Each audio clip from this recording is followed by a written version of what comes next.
Health Summit, Day 2, brought to you by the California Telehealth Resource Center. We're so glad all of you could join us for today's session on getting organizational ownership in adopting a telehealth program. I am Aislinn Taylor, the Training and Outreach Coordinator for the CTRC, and I will be your moderator for today's session. We do invite all participants to turn on your video for a more interactive experience. And just a few disclaimers. Today's session is purely for informational purposes. The California Telehealth Resource Center has no relevant financial interest, arrangement, or affiliation with any organizations related to commercial products or services discussed during the summit. Before we begin, I want to review a few tips from the Zoom platform we're using today. At the top right of your Zoom window, you can toggle between speaker view, which will show you just the video of who is speaking, or gallery view to see all the participants with their video turned on. Closed captioning is enabled. If you would like to view subtitles or running transcript in a separate window, you can access them via the live transcript icon in your Zoom control bar. Today's session is being recorded and will be posted onto the CTRC YouTube channel in the next week. And lastly, please feel free to post your questions in the Zoom chat window throughout the session. We'll hold the last 10 or so minutes from today's session for Q&A. With that, I would like to introduce our wonderful guest speakers for this session, Ellie Lopez and Heather Patel from Borrego Health. Ellie has worked in the healthcare industry for over a decade. She has experience working with billing strategies, corporate accounting, operational oversight, and strategic planning for behavioral health, medication-assisted treatment, state care management programs, and telehealth deployment and development. Ellie is the Director of Integrated Health Services at Borrego Health and oversees Borrego Health's telehealth program. Heather comes from a background of public health and health services research with experience working in academic research institutions, hospital clients, and community health centers. Heather is a lead on Borrego's Health's telehealth operations team, in addition to overseeing research compliance at the federally qualified health center. Both Ellie and Heather have a strong interest in addressing disparities in access to healthcare in the US. They see potential of telehealth in bridging this gap, particularly for vulnerable and rural population seen at the community health centers. Thank you, Ellie and Heather. The floor is yours. Hi, thank you so much. I'm going to go ahead and screen share first.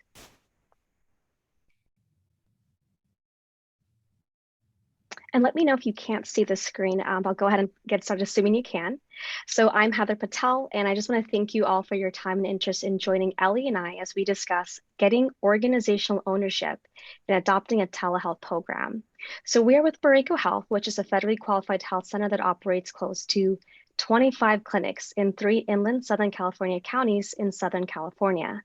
And I'm going to pass it on to Ellie. Thank you, Heather. So as Heather said, we are a federally qualified health center, and Borrego Health has actually used telehealth since 2009. And so Borrego's been unique in the sense that our telehealth model was designed so that we were servicing from one location to another. So we had a specialist at one of our clinics in a rural area, let's say, and they would operate and serve a patient in another location. The platform that we are using now is the Microsoft Teams platform. And so at the very beginning of the pandemic, we sort of had a little bit of an advantage in that our executive team had wanted us to go after providing telehealth services to patients from outside of the clinic within their homes. And so we had already decided on using the Teams platform to pilot that out. When the pandemic hit, we were able to just sort of kick that off, jumpstart. And what we did was use all of our teams to assist us from all different departments.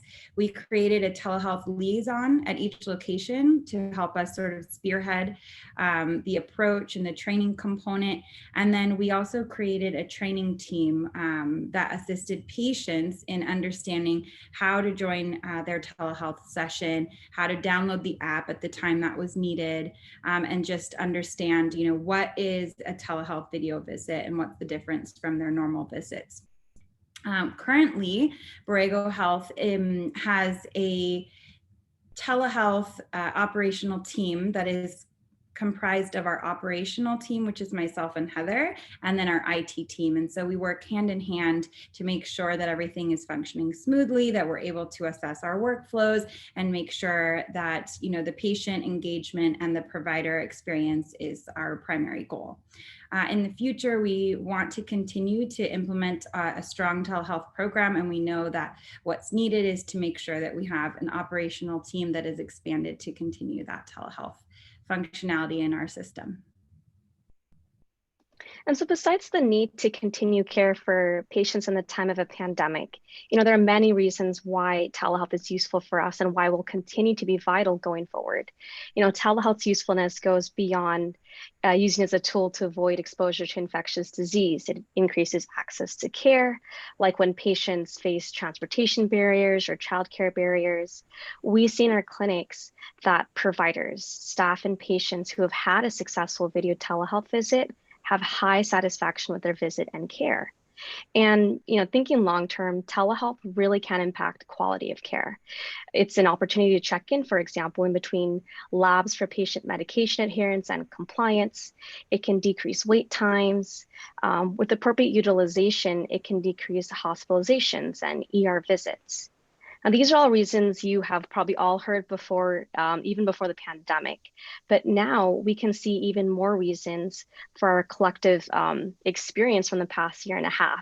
You know, patients now expect this. So continuing to offer telehealth would meet patient expectations and demands. It can be a way to maintain or expand revenue streams. It reduces the demand for PPE, but it's also a tool when there's high demand and a lack of clinical space. And finally, the pandemic did give a paradigm shift in how we perceive sanitation. So for example, there is a new normal that you do try to avoid the waiting room when you're actively sick, and you would do the visit by telehealth instead. And then going beyond these reasons, the positive impact telehealth can make on patients gives us more motivation to continue telehealth offerings. We have here stories from 4 different provider specialties, and this is where telehealth has been vital for these patients. These are the stories that when provider champions retell, it helps to reinforce why it's worth the effort to implement and to maintain telehealth, why it's worth learning new technology for us. You know, as these stories illustrate, there are tangible benefits and improvements in these patients' care. And Ellie will start us off with stories from behavioral health and women's health. Thanks, Heather. So I think a key item to remember, as Heather was saying, is a way to get ownership, this sort of stakeholder buy-in into why telehealth. It really goes back to the patient. And so early on, we asked our providers to share some stories with us. And I think some of these stuck out to Heather and I as we were preparing to share with you all.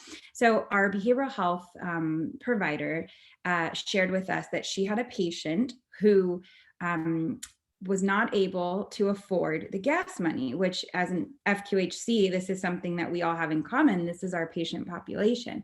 And so at some point, the patient was sharing that she would pick up cans to recycle to earn enough money to put gas in her car to get to her behavioral health visit. And so now she's no longer having to choose between, am I going to eat today? Am I going to recycle cans to go pick up so I can get transportation to my behavioral health visit that's so important to me? So I think it's really important to understand that we're giving patients access from home. She no longer has to worry about the transportation. She's able to save that $5, maybe buy a healthy meal for herself or her family instead of putting that in her gas tank just to get to her provider back and forth. Another story that really stuck out to us early on, especially because in our OBGYN department, it was one of the departments that had the least of our telehealth visits, just because a lot of that work does need to be, done in person with the physical. But one of our providers shared with us that he had a patient who had delivered via C-section, and she was unable to get childcare and get transportation. So she was going to cancel her appointment. but that was her follow-up for the provider to follow up on her incision. And so they were able to sort of last minute, instead of canceling that patient appointment, convert it into a telehealth video appointment. The provider was able to see her incision, make sure she was doing well, make sure there wasn't any infection.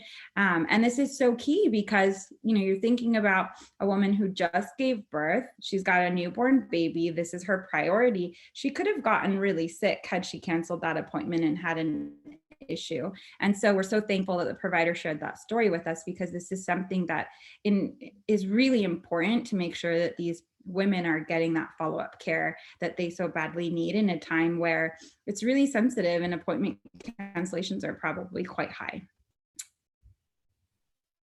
And then coming from our transgender health department, they shared with us that many of our patients who are transgender do live in very rural areas, or they have fear about even leaving their house because of anticipated violence. And now with telehealth, it is a way that they can present themselves authentically, safely. Many of these patients do have an increased level of gender dysphoria, which has also in turn led to increased levels of anxiety, depression, and being able to see their transgender health provider has been affirmative to their, it's been life-changing because it's affirmative to their needs. And then from our adult medicine department, they shared with us that, for patients with diabetes, for example, at home, they are able to use their glucose meter, their generic blood pressure cuffs, and with these readings from their A1C and their blood pressure readings, it's able to help their labs during this high-risk time. So that's been very, very helpful for these patients just for continuity of care. And I also wanted to give everyone a picture here with this graph, where we're at with telehealth at Borrego. And so here we're looking at occurred appointments for a telehealth in teal. And telehealth here means both video and phone visits. And in pink, we have occurred appointments in in-person visits. And we can see the proportions have honestly remained relatively stable since the beginning of the pandemic. For our system and for our patients, telehealth is a popular form of care, and it's for the reasons I mentioned earlier. I do want to point out, though, that we did already do telehealth even before the pandemic, and that's why you are seeing here the 3% of telehealth visits even at the end of the first quarter in 2020. And the numbers here at the top are just the total number of appointments, regardless of type, for each quarter. Great. Thank you, Heather. So something that, as we were preparing to share with you all today, that we thought is initially the presentation was going to be about getting stakeholder buy-in for how to create your telehealth program. And so the more we thought about it, we thought, well, what we need to do is get their ownership, not their buy-in, right? And so I think what is important is to understand that when you ask for someone to take ownership, they really do sort of naturally take on that responsibility. And so something that we've learned, and of course, during the pandemic, it was just all hands on deck, like, let's just make this happen.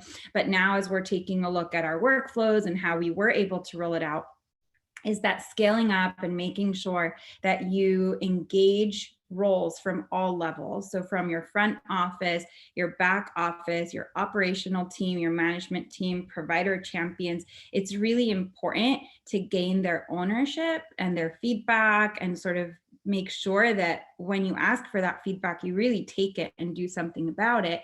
That is what we learned is important into growing our telehealth program. And so it's really important that we emphasize that for us, it's really about making sure that not just saying the word buy-in, but making sure that you are able to get ownership from all of the different roles in your stakeholders and in your organization.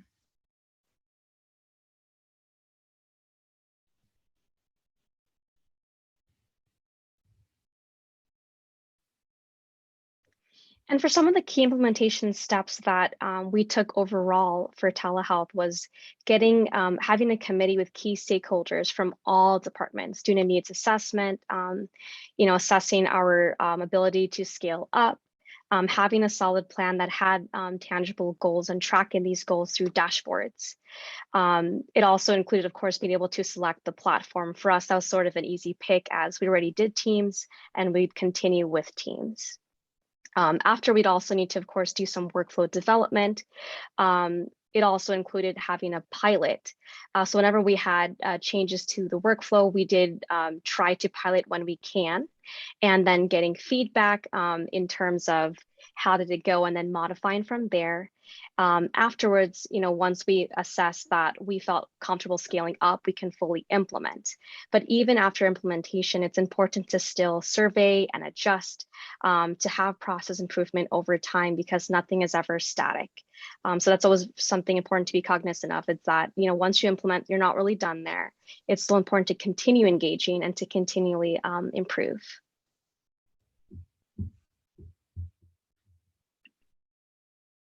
And with that, we are going to start with our poll. And before I launch, I'll read it out loud first. So we wanted to know from you all, which group of staff presents the most resistance or hesitancies in adopting telehealth at your clinic? And I'll stop my screen share and launch the poll in just a second.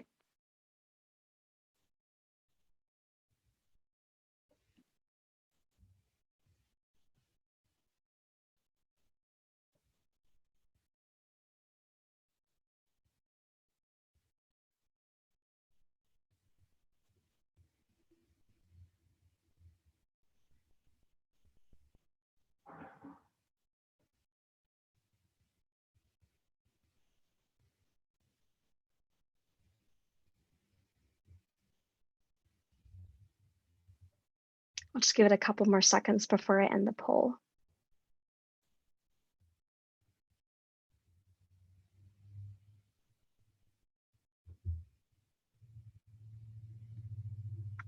So as you can all see, not surprising, I think a lot of us thought that providers were the group of staff that presented the most resistance. And following that, kind of an equal split between provider care teams and front office staff. At the least were executive leadership and IT and support staff. For us, actually, we had thought it was providers too that presented the most resistance or hesitancies when it came to fully embracing telehealth and our telehealth workflows. But in reality, after looking at data and doing some digging, we found it was actually our schedulers that presented these hesitancies. And I'll go into that a little bit later on. But the main point here is that we were wrong. We assumed one answer and we were surprised to find it was another answer. So we do encourage everyone to really dig deep when it comes to exploring your particular challenge with telehealth, because the answer just might surprise you.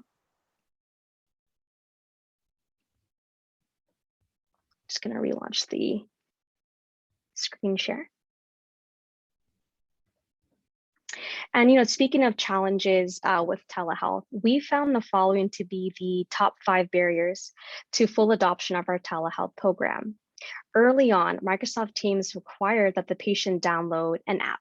They could not conduct the appointment as they would see on a mobile internet browser. They had to have the app, and this presented a huge barrier that was only resolved when Teams got rid of this requirement in late 2020.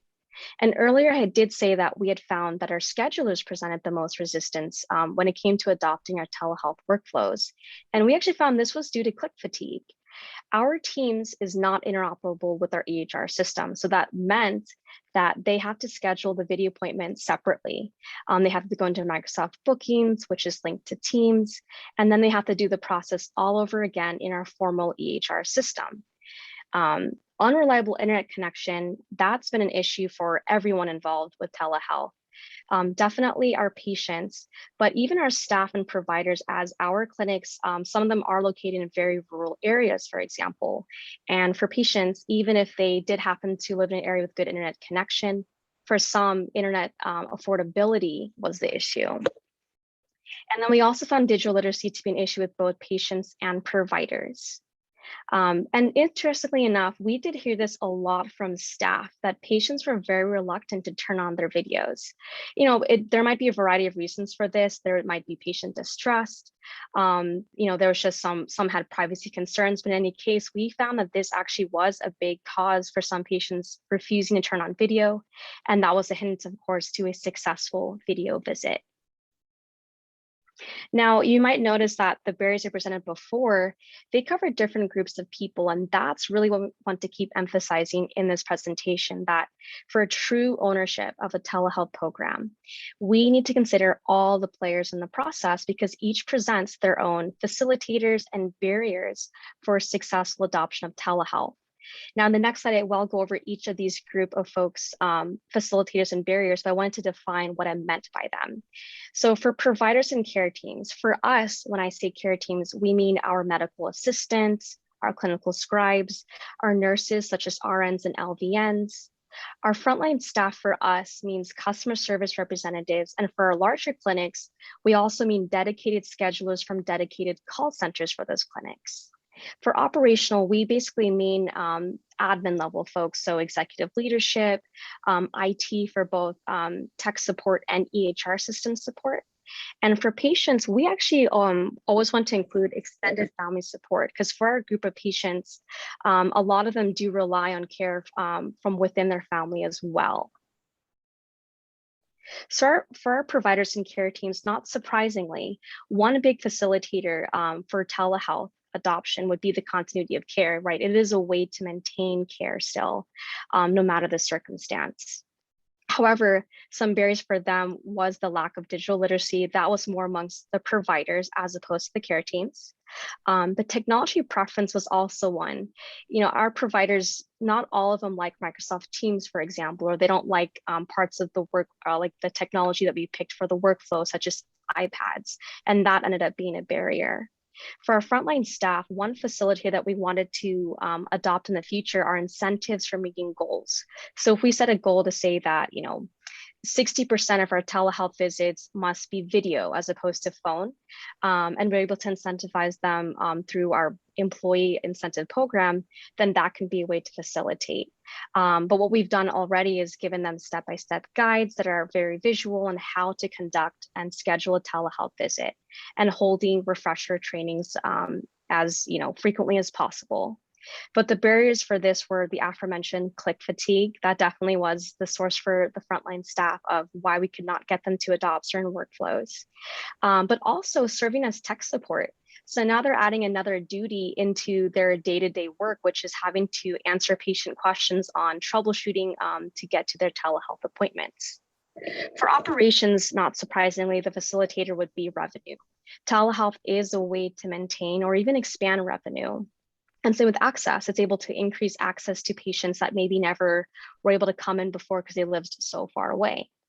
In barriers, though, it's also, just the time effort. A lot of staff need to be involved to be able to adopt telehealth, but also to maintain it. So there is time effort involved. There's also costs in terms of equipment, paying for software, trying to pay for making things interoperable, for example. For our patients, we did a few different things to help facilitate the adoption of telehealth. So we did create patient education materials like flyers. On our website, we do have a video that shows them exactly how the telehealth visit would look like, so they're a bit more familiar ahead of time. And then we do work with a third-party company that sends out appointment reminders. And using that, we were actually able to have a text campaign where we kind of added in a link to the flyer, to the website, and that helped to increase knowledge of telehealth as an option. Something that I actually forgot to add on here was a patient trainer pool. So that basically is a dedicated group of staff who would be able to call the patient ahead of time. This was especially the case when teams needed to download an app. The patient trainer pool called the patient, walked them through how to download the app, so they were ready when it came time for their telehealth appointment. In terms of barrier, it definitely was inequitable access to broadband. That's still the case even now, of course. Cost barriers when it comes to being able to afford data plans or even smartphones, and the lack of digital literacy again. Now, I just gave a whole bunch of barriers, but I did want to go over some solutions that help augment our telehealth program. So first, we did create some appointment types and a dashboard that showcased these types, phone versus video, demographics of who uses which type of appointment, and more. And these reports help provide insight. on success or areas that need improvement. So for example, we use these reports to track if the percent of telehealth appointments that are video as opposed to phone increase due to the text campaign I was talking about earlier. We also worked with department chairs like our pediatrics chair and adult medicine chair to create what we called televisit appropriate guides. And these are visual guides for our schedules to remind them which type of procedures are best to schedule for in-person versus phone versus video visits. And also a quick guide on the appropriate reason codes to use to improve data entry accuracy, as our reports did rely on accurate data entry for the reason codes. We also worked with our training department to create trainings targeted at providers and support staff on how to use telehealth. We also worked with our marketing and training departments to create materials for our patients, guides on how to use telehealth. And then for Microsoft Teams, we actually use it for internal communication by creating what they call channels, which is really just a dedicated chat room. So we have a dedicated chat room for telehealth. And with that, we can announce new features, new workflows. Staff can post their tech support needs and get live answers as quickly as possible. And finally, we also created surveys to be able to ask support staff, to ask leadership, providers, everyone involved with telehealth, what were the challenges, what can we improve on to help us with the continual improvement of our telehealth workflows. And finally, we are part of Microsoft's TAP program, which stands for Technology Adoption Program. And with that gives us early access to new features when they launch them. And in return, we give them specific feedback on the program. And so that helps us to advocate for patient-facing features. So for example, with Teams, we were able to advocate early on that we need to remove that app download requirement. And they did so late in 2020. Early on, Teams would tell patients to join a meeting, and that's not patient-facing or patient-appropriate. And so we were able to give feedback that should be changed to join an appointment instead of that.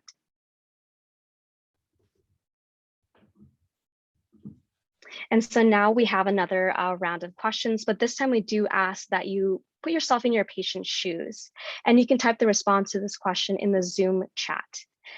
So why would you as a patient be incentivized to participate in a telehealth visit instead of an in-person visit? For example, for me, it's the lack of commuting. I would pick telehealth if it meant that otherwise I'd have a long commute. My appointment time was during peak traffic times in my town. And that's what incentivized me to pick telehealth. Yeah, thanks, Heather. Yeah, for myself, I think it's just an ease of getting everybody packed in the car. I've got an 8-month-old baby, and so I had to take my son to an appointment the other day, and I'm picking up her diaper bag and her stroller, and she went to the bathroom in the middle of the appointment, so I'm changing her in the lobby. And I asked the doctor, I said, look, can we just do video next time? Because it is a hot mess to get me with 2 kids out of the door and get here on time. And so for me, it's definitely the convenience of being able to keep my other kids at home and comfortable. So I'm going to just peek at the chat, Heather, and see what everyone is saying here. So travel time takes less time, no need to worry about childcare, less commuting. If not feeling well, I can still do the appointment. I think that's really important, especially from our behavioral health component, the patients that have dysphoria, or, they're really having a lot of anxiety about even just leaving their house, especially in the pandemic.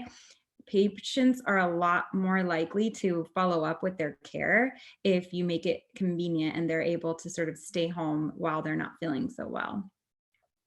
If it's a link versus an app, it's amazing how much more ownership and all of that. We removed the requirement to download an app. So we 100% agree with you. Not losing work time. I think this is really key. A lot of us take for granted that, we have jobs that give us sick time, and we're not necessarily taking a financial loss, but a lot of our patients are taking a huge financial loss. They have to take the day off of work. And so it's really important if we're able to sort of see them and they can use their lunch break, or they can do it before they go into work for the day. That's huge. And it provides a lot of financial stability for them to know that I can see my doctor, but I can still make my money that day. A lot of just less commuting, less work, ease of access and accommodation. So thank you all so much for participating in that poll with us. So the reason we wanted to ask that question and then share with you guys our no-show rates, which is what you're seeing on the screen right now, is because we can see that the teal line is our no-show rates for our telehealth visits versus the pink line, which is our in-person visits. And so all of us as organizations, we know that we experience no-shows, but the rate for the telehealth no-show is significantly less than that of in-person visits. And I think it's because of all the reasons everyone just shared, right? If you put yourself in your patient's shoes, if you don't have to drive, you don't have to miss work, if you're not feeling good and you just can kind of just click the button on your cell phone or the computer and see your doctor, you're a lot more likely to go. And so I think it's really important to look at this no-show rate and see that for us as an organization, at Borrego, we're experiencing about 3,500 no-shows on a monthly basis. And so if you take that rate, so let's call it, 5% difference between the in-person and the telehealth no-show rate, that's a significant amount of visits. You're talking like 150, 200 visits each month that you're going to be able to sort of save in a sense because the people are showing up. And so this is really important when you look at ownership and you're looking at your executive team and they're talking about dollars, right? This is somewhere where you can say, here, look, this is how much we're able to sort of save in a sense. These are the opportunity costs. Now take away the money from it and look at the quality component, which we'll get to. But this is now an opportunity to talk to your providers and say, look, your patients are 4, 5, 6% more likely to show up for their visits if you take away the fact that they have to go in person. So what I wanted to talk about here is the opportunity cost. And so one way to look at opportunity cost is sort of the no-shows. And so telehealth needs to be looked at by your executive team as a revenue stream. And so if your executive team is not, providing you with ownership and you're having to sell telehealth to them, here's one way that you can sort of pull your data in your organization and take it to them and say, here, look, this is really important. This is a revenue stream for us. And so what we need to do is make sure that, you explain to them, patients want to access care at their own convenience. They want to do it in the way that they want to do it. So a lot of people now know telehealth is a modality of care and that's their choice. And so as an organization, it's important to offer that. Now, one way to look at a revenue stream is if you are able to create a queue of some sort, and this is something that we as an organization have as a goal, is let's say that I take my no-shows, so 3,500 no-shows in a month. If my reimbursement rate is $100 and I just looked at how much I lost for all of the patients who no-showed, we're losing a significant dollar amount here as you look at it per year. I mean, it's a huge dollar amount. We're losing $4 million. And so if I take 10% of those no-shows, which is very, very conservative, if I only save 10% of those no-shows and use the provider time where they're just sitting there in a location that might not be as busy, and I create a queue from one of my clinics that has a line out the door because we have walk-ins, urgent care, and we're able to sort of offer our patients this inside outside first available approach, right? So one of my clinics, they're really busy, they've got 50 people in the waiting room.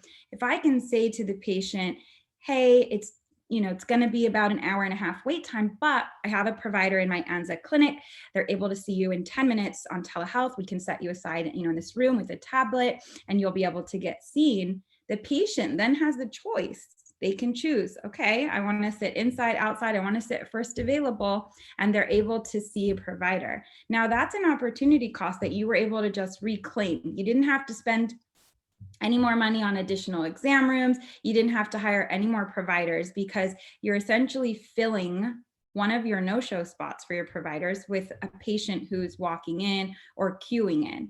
And you can take it as far as creating a virtual queue where it's not just the walk-in, the waiting room is full in person, but you've got patients who are able to queue up and ask for sort of this virtual walk-in experience. So just some food for thought here. If you need to sell to your executive team or your provider team, there's a lot of ways that telehealth can be seen as a revenue stream. So now something that's super important is also talking to, your medical champions, your quality folks. How do you sell them on telehealth? How do you get them to, own it? And so something that's really important and that we're seeing in a lot of different avenues is patient screenings. And so lab tests being done from home, the colorectal screens being done from home, the quality component, all of these annual screenings that you might not be able to get these patients into the clinic, or because of the pandemic, they've been skipping out on their annual screenings, right? And this preventative care has really taken a hit these last 2 years. So it's really important to make sure that we think outside the box and we try to get creative with how can we actually use telehealth to our advantage, instead of the provider seeing it as, nope, I need them to come into the clinic because I need them to get their lab draws, or I need them to, make sure that they get their depression screening. They haven't done it in 2 years. We can take advantage. We can use technology to, our benefit and provide our patients with screenings while they're at home safely. There's a lot of workflow component that go into it, but I think your quality department will be very happy with the opportunity that presents itself for increased compliance with these screenings. Something else that we've thought about, and we hope that you, as our partners in this community care, can work on with us, is to talk to our health plans about giving us some data.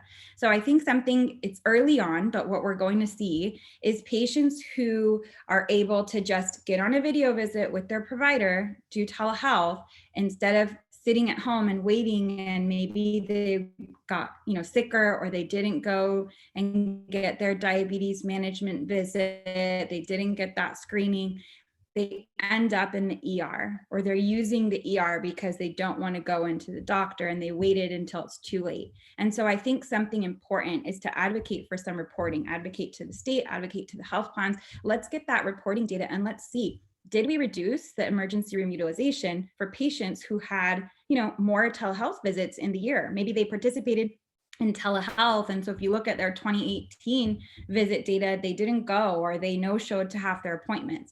And maybe in 2019, 2020, 2021, you're seeing they're showing up. They're doing their visit, they're monitoring their glucose at home, they're having their providers, update their medication. And so now that patient is not using that emergency department.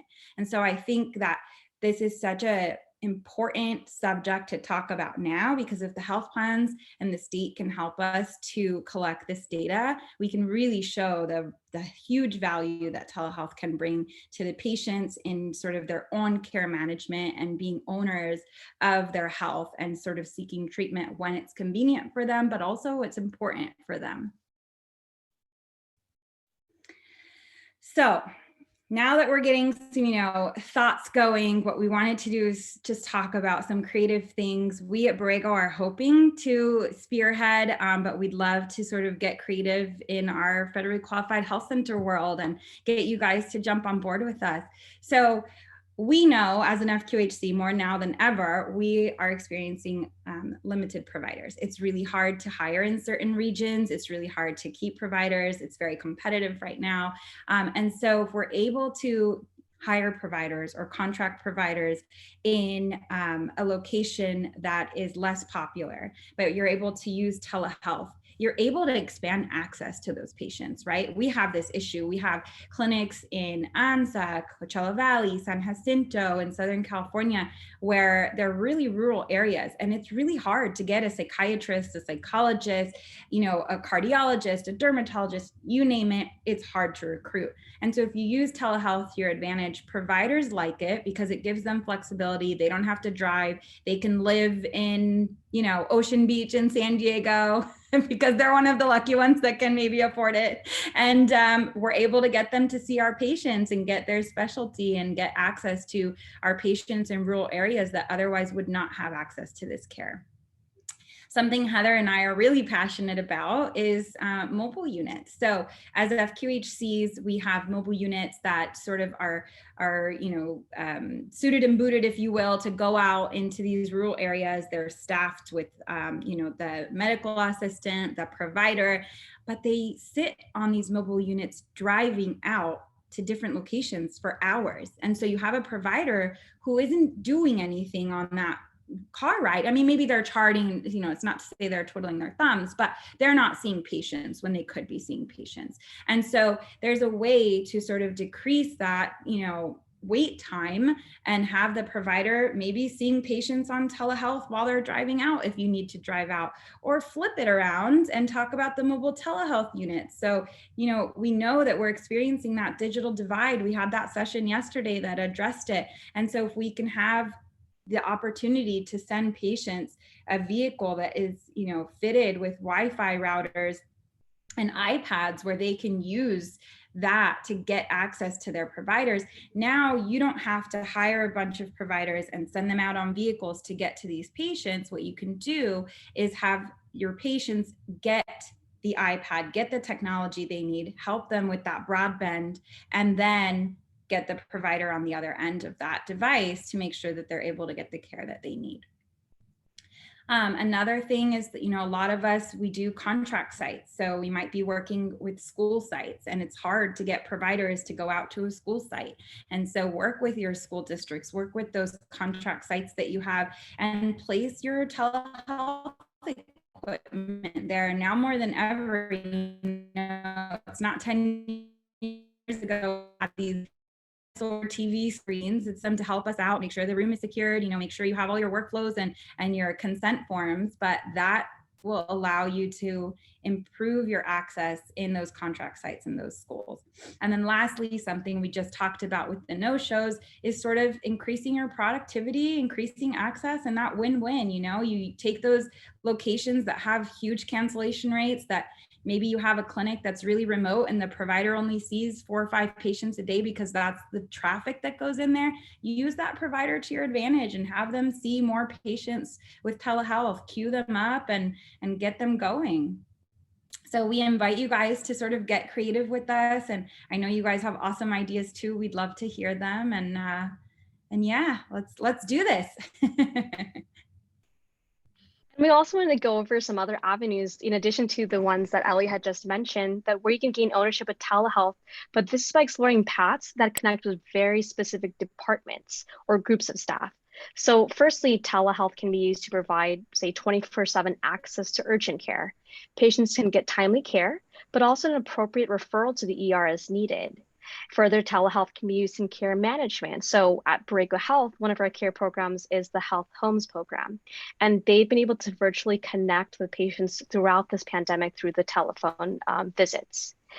Store and Forward has been useful for telespecialties like teledentistry, ophthalmology, even dermatology, especially because these services have been scaled back or paused completely at our clinics right now. And we've also been wanting to explore e-consults. We're not there yet, but this is where specialists consult for patient care review. We believe this will decrease unnecessary communication between the GP and the specialist. So we're really excited about that option that we want to explore in the near future. And before we go into our final poll, we do want you to take away the following 3 key messages. So number 1 is to get ownership, not buy-in. So that means including all levels of staffing and representation from the various department stakeholders, including patients, early on in your implementation process. And then we also encourage you to use reporting and data to help identify successes and opportunities. So for example, looking at the patient demographics to see who uses telehealth and who isn't. Deploy satisfaction surveys to staff and patients for continual process improvement. And finally, tell the patient stories. These are the reminders on why and how telehealth can improve the patient experience. And so for our last poll, we do want to see from you all, what do you see as your next step to gaining ownership in your telehealth program? And you'll notice that one of the options is other. If you do choose that, we encourage you to put in the chat, what your other is, elaborate in the Zoom chat.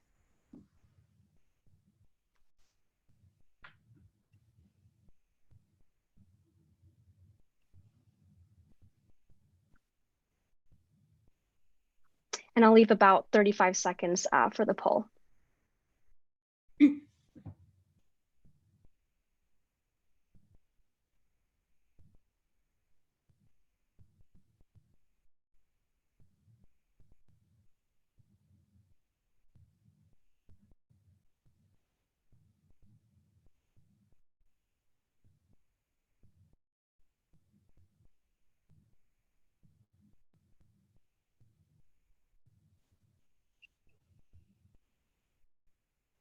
So Heather, while the poll is still up, I'm going to take advantage and see a couple of chats coming in.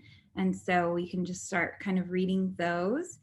So from folks who are answering other, we have one that says, show them the money. I love it. Really important. Definitely helps people to get excited about something. Let's see. We have another one that says, use data to prove opportunity costs. Great idea. Strong opinions are always welcome. We get the opportunity to enrich their understanding and work towards ownership. Love it. Share compelling data that can convince leadership. Engage stakeholders when reviewing changing workflows and processes to facilitate ownership. If they're a part of the work to make it better, they might be more likely to own it instead of just having buy-in that someone else has changed. Absolutely, 100%. When people have a say in it, they feel like they got to create it. And I think you're 100% spot on with that, Harley. Yeah, definitely. And even for like the top answers, we're kind of a little bit at a split there. There's no dominant answer per se, but we're seeing that, a lot of them want to have a current needs assessment, getting that stakeholder feedback through, say, surveys, exploring additional revenue streams with creative telehealth solutions. So we love to see that. Thank you so much. And actually with that, we can go ahead and start to answer questions, but I can also screen share to show our contact information. Ellie, while I'm screen sharing, would you be able to read the answers? I realize I can't really see the Zoom chat while screen sharing. Yeah, absolutely. Absolutely. Thank you. And this is a contact information for everyone for me and Ellie. So I'm going to scroll all the way to the top. There's a comment that says needed another category on the poll. Sorry, I'm not sure if you can expand on that, but we'll continue on. Do you offer an on-demand urgent care service? And if so, do you use Teams for that as well? That's a great question, Mandy. We were trying out sort of this concept of 24/7 care or after hours care. It's something that's on, our idea work board, but it's not quite there yet. Another question, will you expand more on your employee incentive program? Heather, do you want to take that one? Yeah, so we actually use a company called Kazoo. So what that is that, staff can give each other points. Like let's say I can give Ellie 100 points because she helped me with a presentation, or, a manager just wants to recognize their staff. And with these points, you're able to redeem them in a store. So, 100 points might be worth, a few dollars in a gift card, for example. So for us, that would be a really easy way to implement the incentive program, which is by rewarding schedulers who meet a goal with, say, 500 points at the end of the month, and then they're able to redeem it at their own leisure at the store. Awesome. So there's a two-part question. Heather, I'm going to defer to you for the first part and I'll take the second part. Sure. So I'm really intrigued by your 40% of total visits are virtual. Is that out of patient request or because you offer it to every patient as an alternative to be seen in person for reasonable visit types? Yeah, that's a great question. I think it's a little bit of of both. You know, for patients who have done telehealth, they really like it. And so they will continue to request it. For providers who have had the successful interaction with patients, they'll want to continue offering that. The other issue though for us is that we are in Southern California where we are highly affected right now by the Delta variant. So I think there's also that into play as well, where our levels have been sustained just because the situation here hasn't quite improved, where patients might be more willing to take a risk. So please keep in mind that for our patients, a lot of them are high risk. You know, they do have underlying conditions like diabetes, high blood pressure, as well as the barriers, right? Like they live in faraway places. And I think that helps to keep our telehealth levels currently at that high level. Great. And so the next two questions are kind of similar, and so I'll take them. So the first one was, do you find that PHQ-9 score changes if the patients are being asked the questions during the visit versus filling it in privately? And the second one is it true that PHQ is not validated as an oral questionnaire? We've been doing it, but it's tricky. Our patients rarely use our EHR patient portal for digital screening. We're trying to increase the use. Your clinic is very inspiring. Oh, well, thank you so much, Lorianne and Mandy, for your question. So for the PHQ-9, so I also oversee our behavioral health department. So this is definitely a subject that I am also passionate about. And I am personally very nervous about our staff asking patients the PHQ question, especially number 9. The question about suicidality. And I'm right on board with you guys about, are they actually answering? Early on, as we empowered our providers and we said, look, guys, you as a provider, as a clinician, if you guys want to do it on intake, and then at whatever point you need to clinically, feel free to ask your patient those questions between you as the provider and them as the patient verbally. And then the only other team that we have doing PHQ-9s verbally right now is our health homes team, and they have gone through trainings with various coaches, most of which have behavioral health backgrounds like LCSWs. And so they've been sort of taught how to ask the question. If they think a patient is hesitating in a certain way, we've given them, some training on how to give feedback and things like that. That's the only program where they're doing it verbally right now. What we are working on, though, is an electronic version. So we're currently using a third party called Health Assist to do our consent forms. And so in our behavioral health department, we are only using the consent where the patient just needs to sort of read through the consent and sign electronically. Our next step is to create sort of our audit screenings, our PHQ-9 and our GAD-7 electronically. The tricky part, Lorianne, to agree with you is, well, then what happens if they sign this PHQ-9 electronically the night before their visit, but then they answered yes to the 9? And so we want to make sure that we have some triggers in place that would alert, a nurse, so that we could call and we could sort of triage the patient through that situation. We don't just want to say, cool, thanks for answering our electronic document. We'll get to you tomorrow during your visit. So we are still working on that. If you guys have any success stories, please share with us, and we'll definitely be happy to give feedback on how our pilot program goes. Let's see here. Another question. How do you handle stakeholders with strong opinions on alternative vendor solutions? So, Heather, maybe if you want to add to my answer, but my answer would be, I think at the end of the day, what's really important is your patient experience and your provider experience. And so having some type of solution that, your executive team chose because of the price or because of, the ease and convenience for the team. But if it doesn't work for the patients, if the patient experience is not a good one, then it's not something that you need to talk about. At the end of the day, I think the strong opinions are great. The conversation is great, but you need to sort of stick your feet to the ground and say, look, at the end of the day, I need to make sure my patient is having a good experience. And that is what the provider experience is too, right? Providers, their hearts are in it for the patients. And so I think if you do right by the patient and you select something where they have a good experience, that is where you're able to sort of go back to your stakeholders and say, look, at the end of the day, these are our patients, this is our audience, this is who we're doing it for, this is why these solutions, are good or are not good.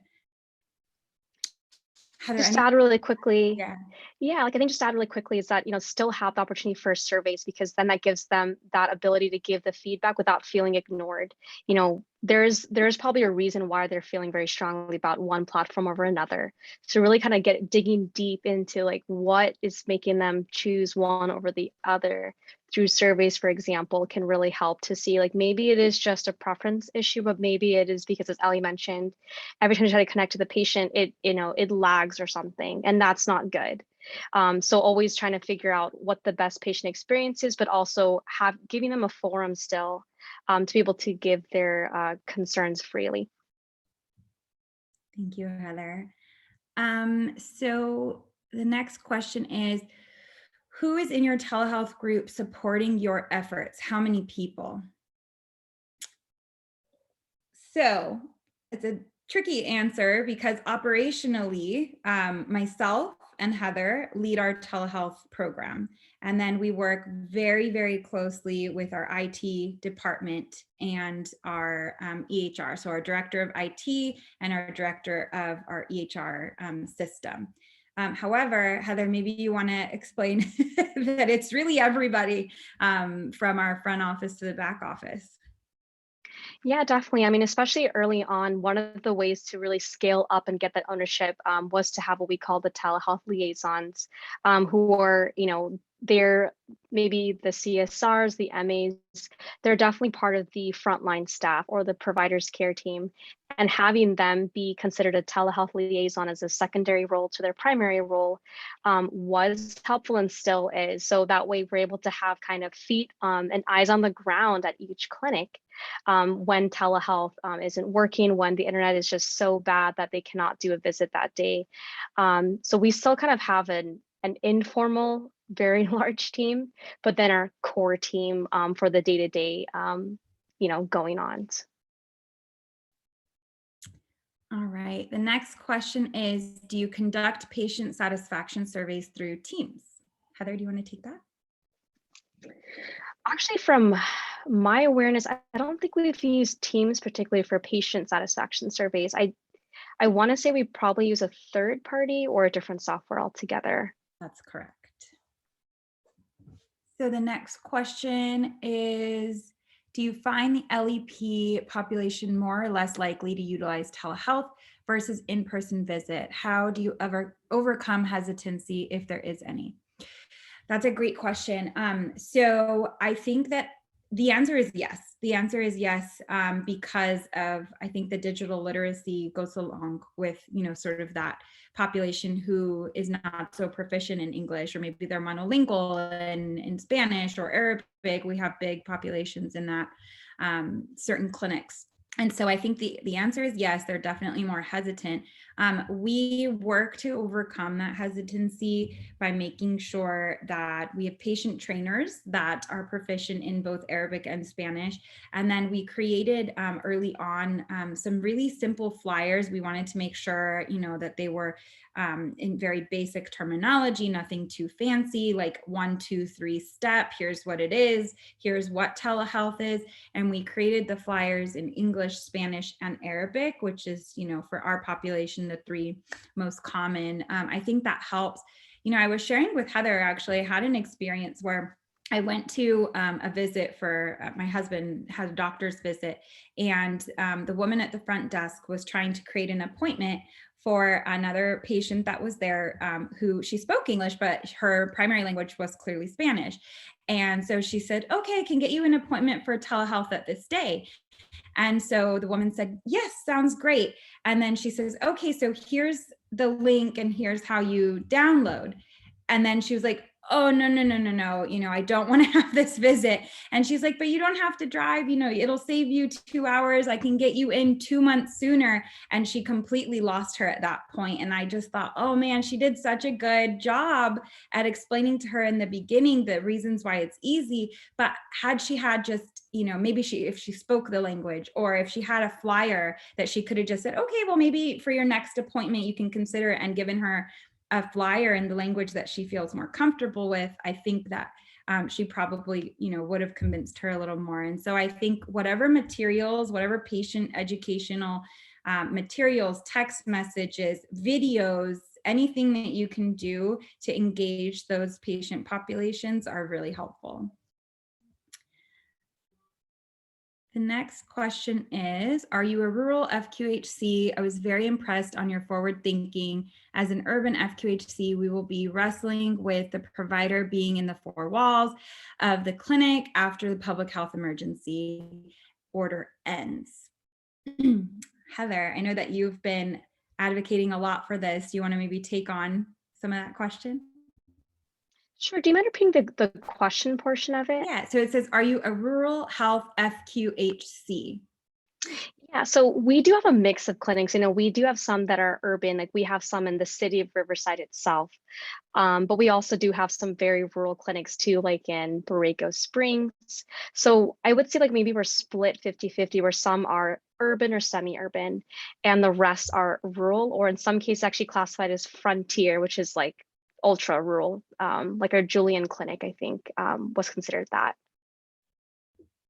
Yeah, and so I think just to juggle a bit about the comment with the four walls to add, Heather, is the advocacy around telehealth and sort of, yes, we've got, thank goodness, that the legislation passed and we're able to continue billing for telehealth the way we're doing. I know I made a lot of noise when they were, talking about the four walls boundaries and this, HHMS population. And I'm like, are you kidding me? Like the FQHC population, we have the patients who have to pick cans to get gas money to their visits, and they're the ones that you guys are making drive in. It makes no sense. And so I think we're really happy to see that we are able to continue billing for telehealth video visits. And then I know that we've got sort of that 2022 deadline for the telephone visits. So hopefully broadband is able to be expanded by then, or we're able to offer something else at that point where legislation passes and helps the patients with the telephone visits as well. And we do encourage all of you that, if you're able to have either yourself have some time for advocacy or someone at your clinic, we encourage that. Like we were not in any way like full advocates until this year for telehealth. We were able to participate through CPCA, the California Primary Care Association's clinical telehealth clinical task force. And from there, we were able to, help, sign letters to the governor, participate in, events with Congress representatives to discuss telehealth and our stance that, for example, phone visits need to continue to be reimbursed for FQHCs, at least for an extended period of time post-pandemic. And so, being able to advocate and be part of that effort from within, I think is going to be very, very useful for them to have our voice be represented.